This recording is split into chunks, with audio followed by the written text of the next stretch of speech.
Our warmest salutations to all of our viewers joining us here for this Round 4 Back 9 MPO chase card coverage of the 2025 World Championships here on MDG Media.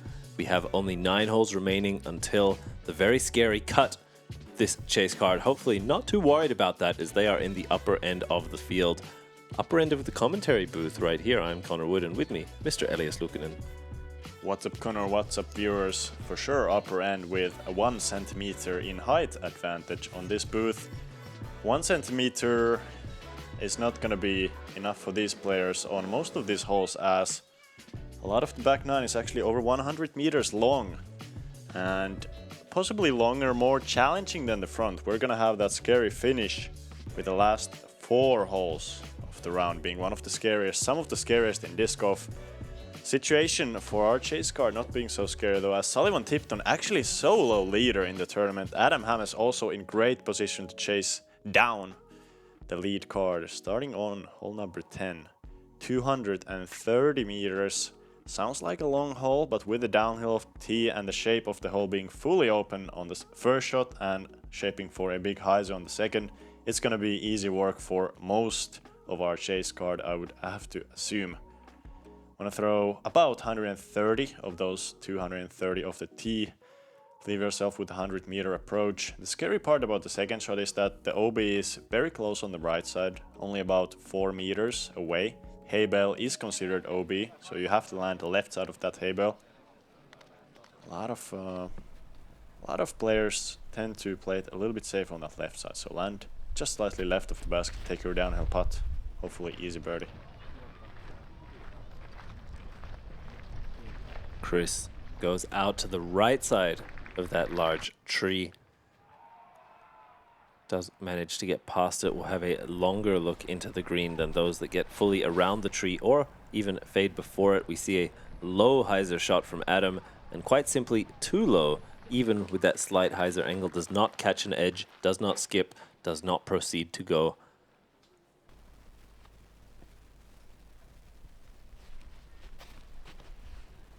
Sullivan trying to improve in the first 2 drives, looking better on the stability. So yeah, that's the tree to miss. A lot of people are actually aiming at that tree, looking to fade just in front of it.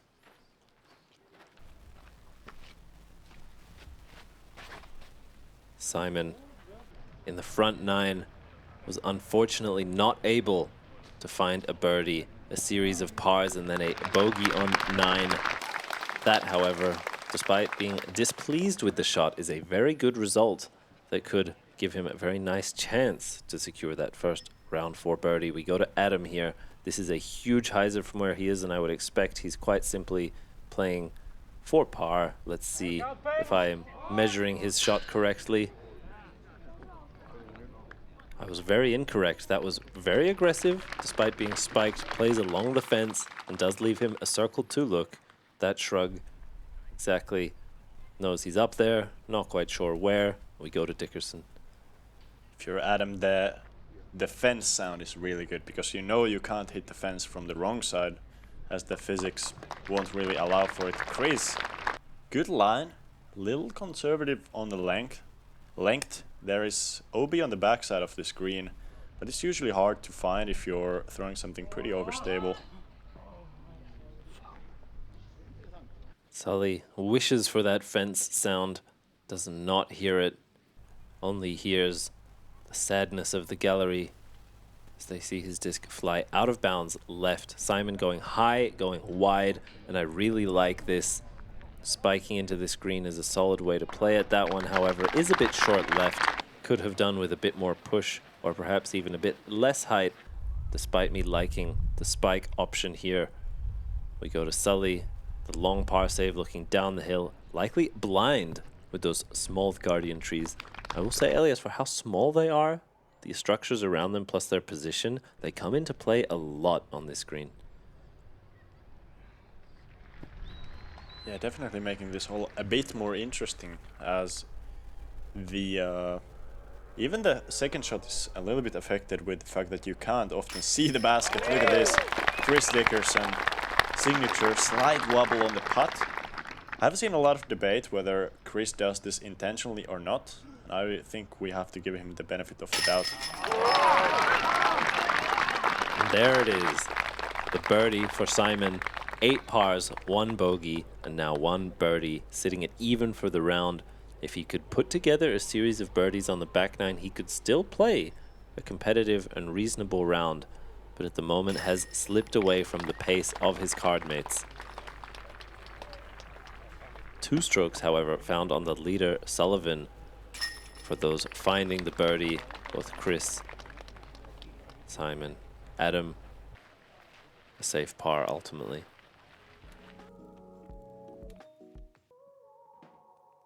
We continue to hole 11.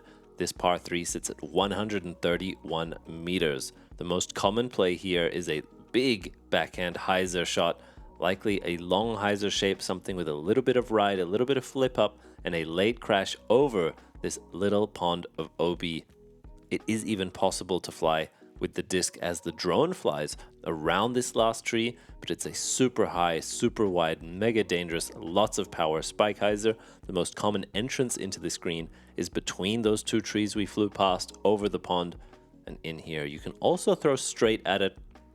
That requires a very good angle control. Curious to see the distribution of backhands and forehands here, if anyone takes the very unorthodox forehand or not. Chris, no surprise, strong backhand player. Power hyzer. Is to get around the bushy tree. Not quite, that's a great result though for a shot that was slightly inside. Today this hole is playing a little bit more difficult as there is a small headwind. So the headwind is not strong, but just enough where you are thinking of taking that slightly more overstable driver. Simon going super high. Little short, but a great line. That's going to be inside the circle. A great result on this hole. Only 26% of the field getting inside the circle here.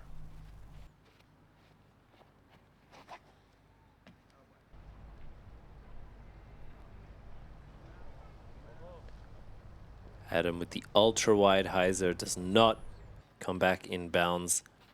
He will have a lot of distance left. I think he crossed out of bounds early at that corner near the road and never came back. We go to Sullivan, also throwing the backhand, also playing it very wide.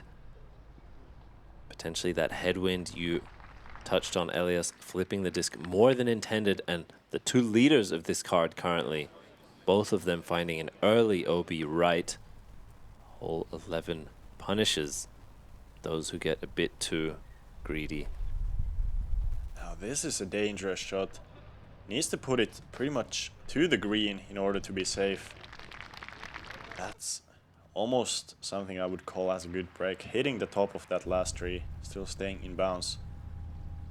Yeah, it looks like Sullivan did come back from the furthest right OB, possibly skipping into the pond.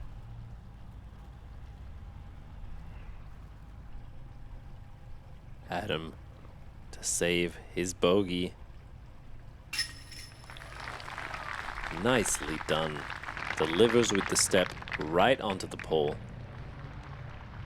Still at 23 under, sitting in the top 10 at this point.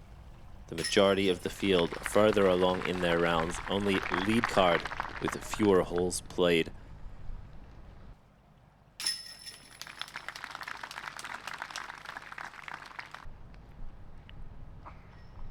And this is one of those courses where more holes left to be played usually means more under par, especially earlier on during the round. As I mentioned earlier, the last 4 holes are very difficult and can ruin your round. You can still birdie them, but they are much more difficult than the rest. But anything up until hole 14 are holes that you would like to get as many birdies on as possible.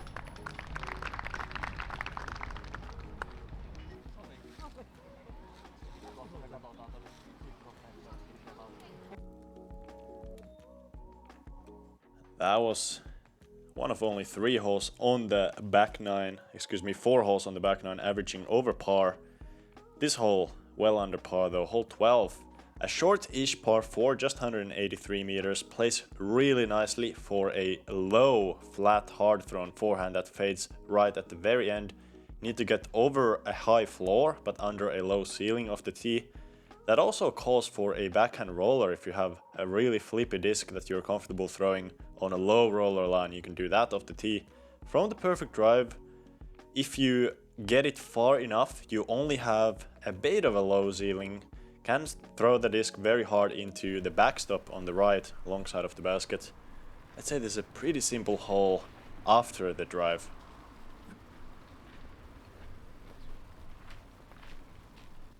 That's gonna be early left OB by Chris. Those first bushes on the left are OB. Definitely a scary factor here. Simon, a very unorthodox line, what we would call a Simon line, trying to go mega high anhyzer, does get caught up in the canopy of those trees. Those branches are super thick. You would have need to hit them very cleanly. And Adam also doesn't hit that super precise gap between high floor and low ceiling. We'll see if Sully can make the adjustment after a really hot start. Has now bogeyed 2 holes in a row on a stretch that you mentioned, Elias, is fairly scoreable, although not without its dangers. Chris now, look what he's left with. Gonna go high anhyzer, move it far to the right, and hopefully get as much progress as he can after the early OB. And finds the right side OB. That right side OB has been brought in for this year. It's much closer than in years past. So Chris is gonna be throwing his 5th shot from the edge of that OB. And look at this. Sullivan Tipton. Tiny gap that he had to hit as far as height and width. The angle control just beautiful, crashing the right side hill. Really what you want on this hole.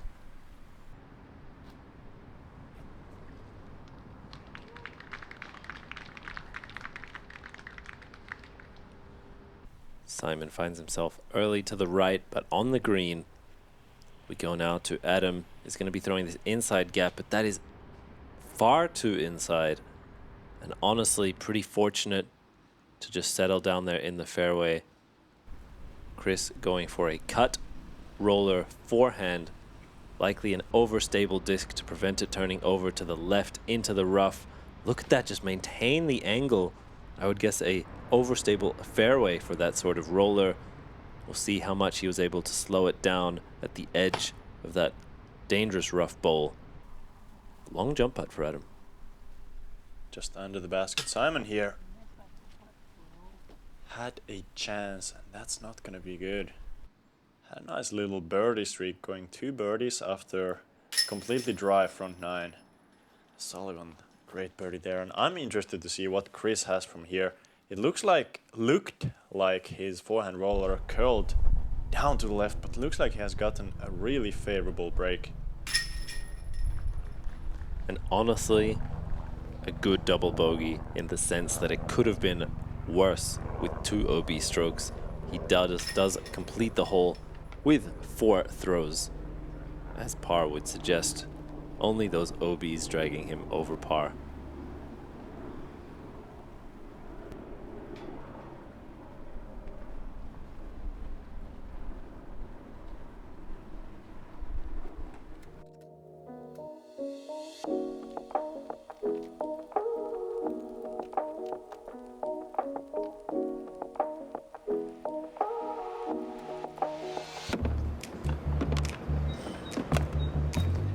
Hey, aren't you Anthony Barella? Yes, sir. Try out this Venom. Thanks, man. Man, this is the best disc ever.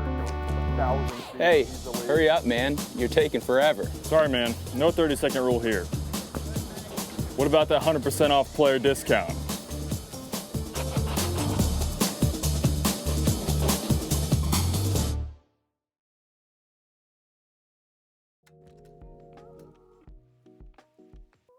You can join us here on hole 13. Watch Disc Golf where the pros watch disc golf. This par 4 sits at 187 meters, a beautiful tee shot and upshot. Overall, a very aesthetic hole. They will have to hit this gap exactly as the drone flies. Once again, similarly to the last tee shot, there is a slope right to left, there is a high floor, low ceiling. They then break out into this big open fairway, and a beautiful guardian tree protects this basket, perched right in front of a soft drop-off behind. You can come into this green from the right, from the left. We see everything from backhand to forehand to rollers off the tee. This is a hole that really encourages players to play to their strengths while making sure they do a few crucial things. Hit the gap and then beat the tree. You can do that however you may like. Sullivan, no surprise, going for the forehand, and this height is just beautiful. The flip is humongous. The drive, amazing. That is one of the best drives you'll see on hole 13. Just the perfect connection out of the hand. You could really feel that it's coming out fast. And Simon hitting a branch. That sort of branch is called an elephant's thing in Finnish. I don't know what it's called in English. A trunk. A trunk, maybe. Maybe a tusk. I'm not going to say the exact words here. Adam also with a really good forehand shot. The forehand suits this hole nice because with the forehand you usually have that slight nose up release, so it's easier to keep the low ceiling and from hitting the ground. And Chris there, very creative play, a common play nowadays on this hole to lay down the roller, ends up on the right.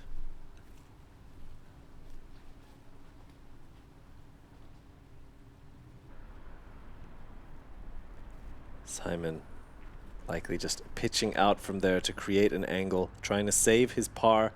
Once again, the story of his round. And he comes into the guardian tree. We'll leave him edge of circle, looking towards the drop-off, but well within his range. We go now to Chris. You see that the nice forwards progress opens up the angle of entry quite nicely. And he doesn't take full advantage of it. Never finishes leftwards and is also left short.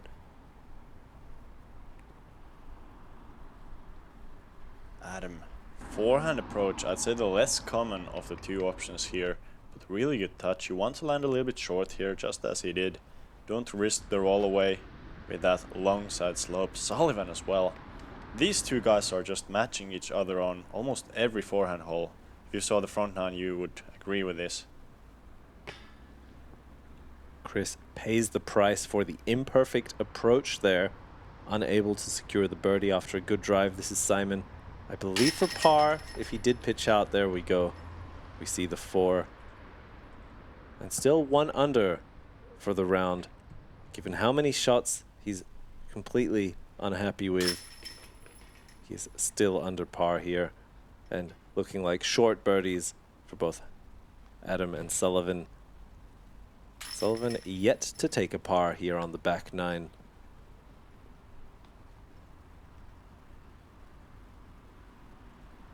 Yeah, only 2 pars on his scorecard overall through 13 holes. It's pretty rare. I feel like, well, on the front 9 I was saying that it's rare to take only pars. But I feel like some of these back 9 holes definitely set up for getting more pars than on the front. Moving on to 14. 120 meters, slight downhill, flex shot. You have a low ceiling, can't throw it super high here, so that suggests that most players would lean towards either an overstable fairway driver or even an overstable distance driver thrown soft. You have a nice backstop behind the basket, so going long is not going to be much of a problem. And even if players do throw it very hard, I'd still say it's pretty common to see people land short just because of the slight downhill at the beginning and then slight back uphill at the very end, and also that low ceiling. Sullivan does punch through, doesn't move late to the left. We'll leave him a long look. We go to Adam, see if he can hit more of the pure flex line, and he rather finds the fade too early in the flight and does knock him down into that intermediate valley. We'll leave, I think, a simple par, but not really a putt. I would guess a short throw looking up the hill.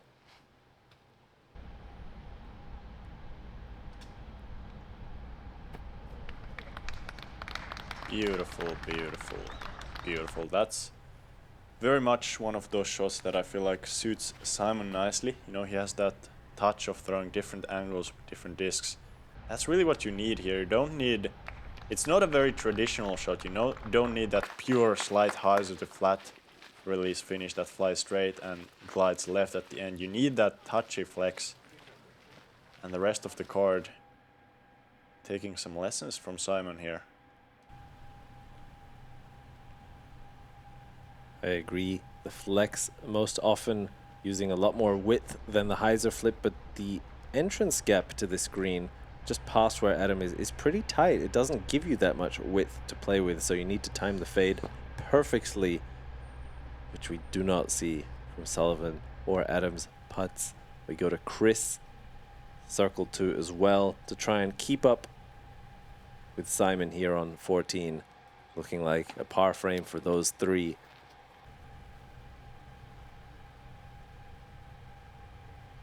Bit of a comebacker to make the first par of the back nine.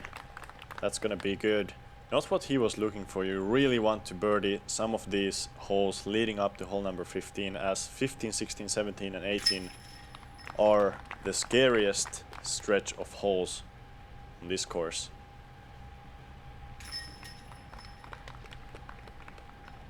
And finally, Simon gets to his putt, and the crowd loves it. We proceed to hole 15. This par 3 sits at 145 meters, although significantly downhill, probably plays closer to around 120 or 25 in the power required. There are two main plays here, depending if you're playing for birdie or for par. You have this first landing zone here, just before this Obi River divides the green from the fairway. For the birdie, of course, you will have to try and risk it, finding this tight island green, most often shown by a backhand shot which hugs the trees to the right side and either filters through them or fades before them. Otherwise, a simple putter, low-speed disc, and then crossing is the safe play. But as we push towards the back end of this tournament, I would expect more risks to be taken, and certainly all four of these players having the angles and power required to play for the birdie. We see that from Simon. Fades a touch early, but does stick the green. Look at this. Sullivan going for the more unorthodox way to play the layup, the forehand. Leaving himself with a lot of distance, but he knows he's comfortable from 70 meters out with forehand. Adam as well. This is the more typical way to play the layup, but he's also quite short. These guys clearly not interested in the birdie on this hole. It's really not a bad play. It's playing as the hardest hole on the course with a 0.3 strokes above par average. So with a par, you're getting strokes on most players in the field. But a birdie will get you the stroke on those playing for par. And I think, interestingly, we see the two lower positioned players taking the risk, whereas the two higher positioned players, knowing they're in a good spot going into the final day, opting for a safer shot, a lower risk tolerance. Sully obviously tied first at this exact moment. Overturns his approach slightly, but it's in the circle, and it is pin high. It's just not as close as he would like to see for what he considers a very safe way to play the hole. That works as well. Both of them will have a bit of a putt off there onto the elevated. We go first to Simon. Not much wind as of this moment. Great line out of the hand. I love the speed, I love the line. You just like to see it after having a rough front nine. And Chris here, big birdie putt. Could have pushed himself to 22 under and a little bit closer to that top 10. He's not far off. Oh, Sully sneaks it in just in time there. Still sitting at 7 under for the round. Very respectable. Adam, both of them continue to match each other playing the layup, although they took different strategies to the layup and different strategies to the approach. Both of them ultimately make the final putt from the same place for their pars. And 15, no damage done despite being statistically the hardest hole. Our chase card walks away playing it 1 under par collectively. Hey guys, quick break. We just dropped our brand new 2025 MDG Media Tour clothing collection, which is now available on our online shop. You will find fresh apparel and a full lineup of discs. If you like what we do, if you want to support the project, this is the best way. See you on the website and enjoy the video. Moving on to potentially the most famous hole on this course, hole number 16. A big par 4, not the most difficult off the tee. Just want to throw a big hyzer around 110 meters off the tee. That's going to leave you with a 90 meter approach, maybe 80 if you push it close to the left side OB. But the difficult part here is that it's an island hole where you have to stick the very tight island. And if you don't stick the island, if you even cross the island and go OB long, for example, you have to continue on the short side of the OB in between the fairway and the island. So there is potential for some huge blow-ups. We have already seen that earlier today in the FPO division. And it feels like almost once a day, some player in contention loses the chance to win this tournament here on this hole. We saw Simon place a good placement hyzer, center fairway. Sullivan as well, a very similar looking shot. Very common landing zone to be on or near that gravel walking path. It is of course completely safe. There's only out of bounds to the left and right. Adam, all three of them opting for the right gap. A simple one angle shot. Adam brings it a bit closer to that OB, but still safe. That does reduce the distance of trying to cross to the island into the closer you push the left side. But given how scary and even dangerous the second shot is, you really don't want to make a mistake on your first shot. You just need to put it in bounds. If you're going to take any risk, it shouldn't be off the tee. And that's 4 inbounds drives. Honestly, it wouldn't be a bad option for almost any player in this tournament just to lay up from here. You can go to the far side of the inbounds area, but Sullivan going for the most important shot of the round here. Forehand needs to get over the hay bales. That's not gonna be good. And going with the forehand from this position, he doesn't get to advance as far as with the backhand hyzer, as the OB cuts in closer on that left side. Chris playing the traditional backhand hyzer in, and it is beautiful. Lands in the bullseye, stays in the bullseye. That is such a relief when you're playing this hole late in the round. We go to Simon. This is very high, very wide, very spiked, and a very nice, but not enough. It looked at first view to be enough. That actually connects with the front of the hay bales. Adam, a chance now to get a stroke back on Sullivan if he can stick the island. Maybe more than one. Angle is great, the distance is great. Perfect shot. The slope does play really nice for the forehand in a way that with the forehand you can't really skip long as you're fading down the hill towards the hay bales. Now Sullivan's second attempt. Shorter distance, makes the correction. Super important shot there. Now he's gonna be walking away with just a single bogey, which is far from the worst that we have seen on this hole. We see Simon cross as well. Our card has made it to the island without a blow up. Just a few misses. That is a single bogey, likely for both Simon and Sullivan. For Adam and Chris, they did well to find the birdie 3 here. And you can also see not only is it an extremely stressful shot for the sense that you have to hit it, there is no shortcut to making it. There is no drop zone. There is no cross where you play, where you cross to a B. There's also, Elias, sometimes thousands of eyes on you.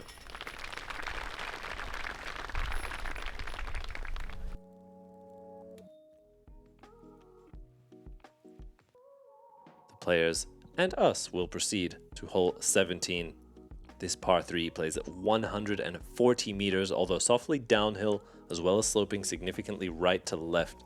If you have the power, the forehand over the left side trees plays it really nicely, something ideally forwards pushing with a late fade to counteract the slope of the hill, and even for a perfect shot ending right of the basket and letting the hill filter you down. Alternatively, there is a backhand turnover along the right side, but that steep right to left as well as OB left and long can make the backhand very quickly into a dangerous shot. The forehand is the safest play, but requires a lot of power. Adam, a player who has a very powerful forehand, gives it the height, gives it the width, right into the crowd, and there is no chance of coming back. That is the wrong mistake to make with the forehand. If you want to miss, you want to miss to the right. As even if you throw a pure hyzer forehand slightly early out of the hand, you can still sometimes stay safe on that right side with the hill. And Chris, pretty safe with the distance of the shot. It didn't really feel like he was going for being parked on this hole. And it is a very difficult task with the backhand. Simon trying to do a better job. Slow down, and that is beautiful. Such a great angle control. Good touch, good distance. Gonna be one of only 18% of birdies on this hole. It's the hardest hole to birdie on this course, statistically. That was such a nice backhand.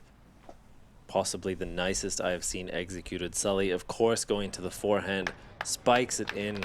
Even with his power, comes up a little bit short. That is extremely common, but does control his angle well, ensuring the end to the right.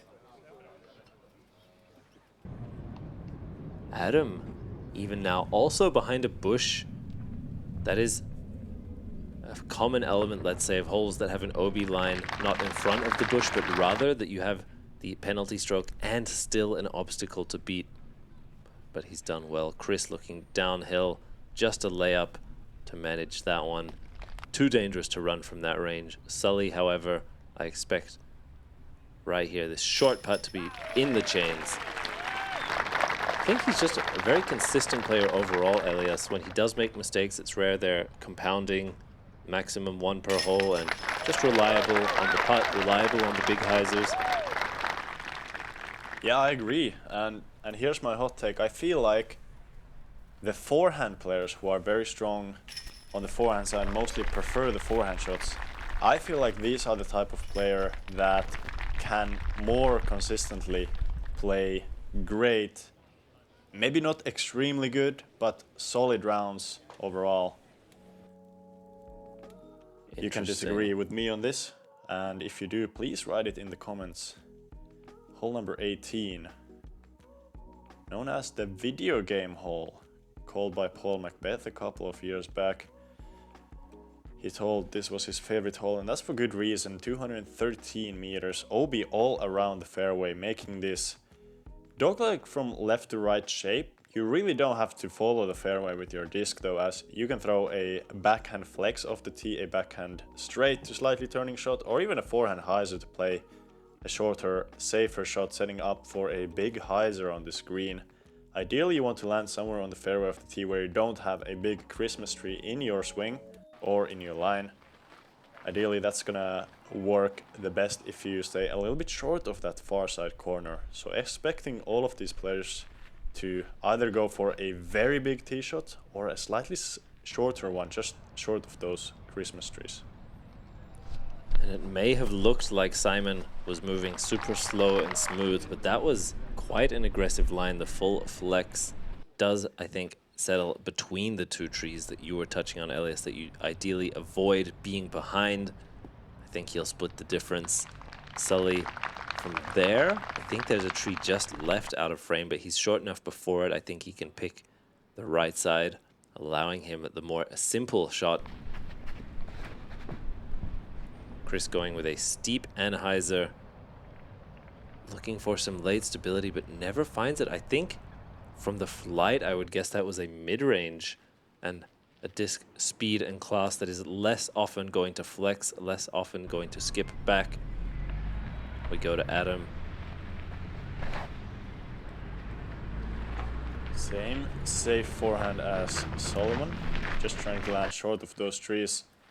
Looks like a good shot. They're gonna have very similar positions. Once again, I feel like that has happened so many times throughout the round. But first, Chris, this is actually a big decision. What is the shot that he wants to go for? Obviously going for the basket, but the stability and the shape is gonna be crucial here. I love the soft flex, Elias. Oh my god. Let's go, see.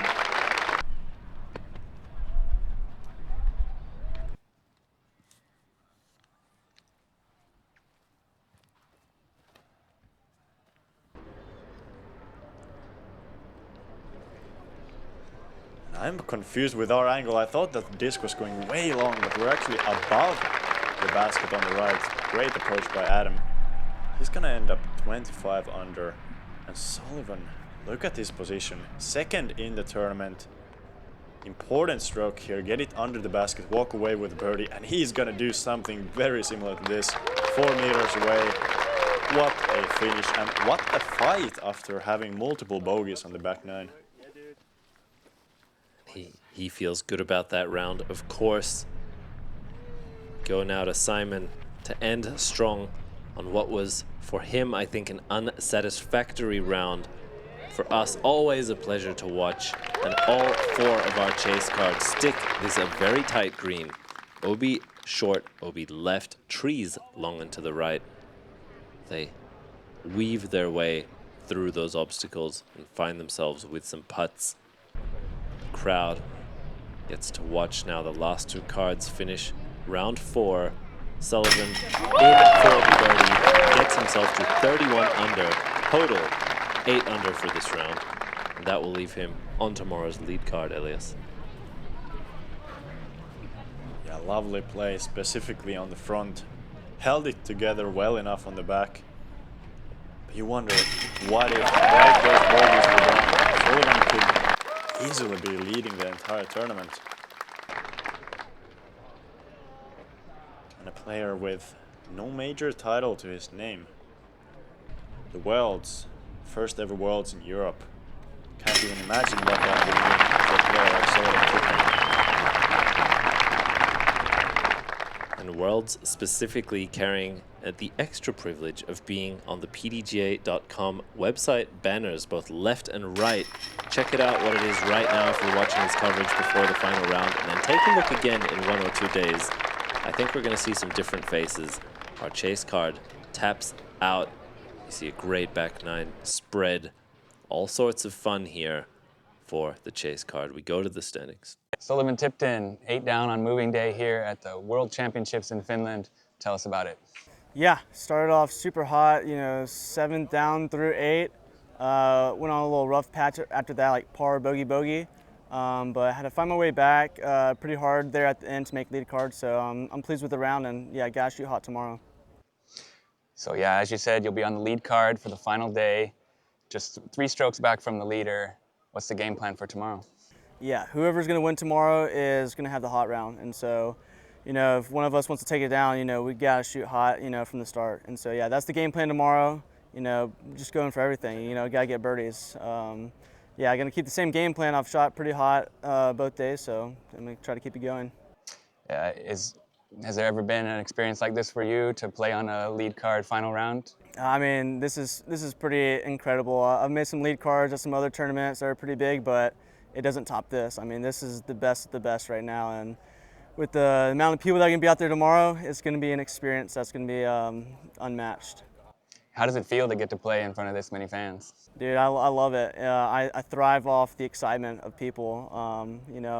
I'm super pumped for tomorrow. It gets me going. It gets me fired up and gets me wanting to show off for the people. And how's your overall experience been here in Finland for the World Championships? It's the greatest World Championships I've ever been a part of. I think, yeah, the spectator, the player experience here is unmatched, like I've said before. But yeah, it's just been an amazing time. Sad we're leaving here in a couple days, but it'll be one that we'll always remember. And the courses are very demanding, especially hole 16. How's that one been treating you, and how will you feel tomorrow coming down the stretch? Yeah, birdied it the first day, bogeyed it today. Yeah, it's a daunting upshot. I feel confident in the shot though. I missed it today, but yeah, I feel confident going into 16. Really, 15 worries me more than that for my game, anyways. But yeah, the back stretch is tough, and so yeah, it's going to be exciting tomorrow for sure. Well, it's been nice following you along here on MDG Media. Best of luck tomorrow, and thank you for joining us. Thank you. Immaculate vibes from Sullivan Tipton. Has some moves here on the course and some moves on the dance floor if you didn't know, but Mr. Anthony Barella holds the solo lead title. We see a series of players and an incredible lead and chase combination joining us. The chase, of course, on MDG next round, the final round. And talking about moves on the dance floor, there's an exciting players party coming on Sunday. Whoever wins this tournament, they're gonna be bringing the moves and possibly the booze on that dance floor. Hopefully see you guys there, and if not, at least join us on the coverage for the final round chase card, where we do have some potential to get the chase card winner. Let's hope that happens. See you guys in round 5.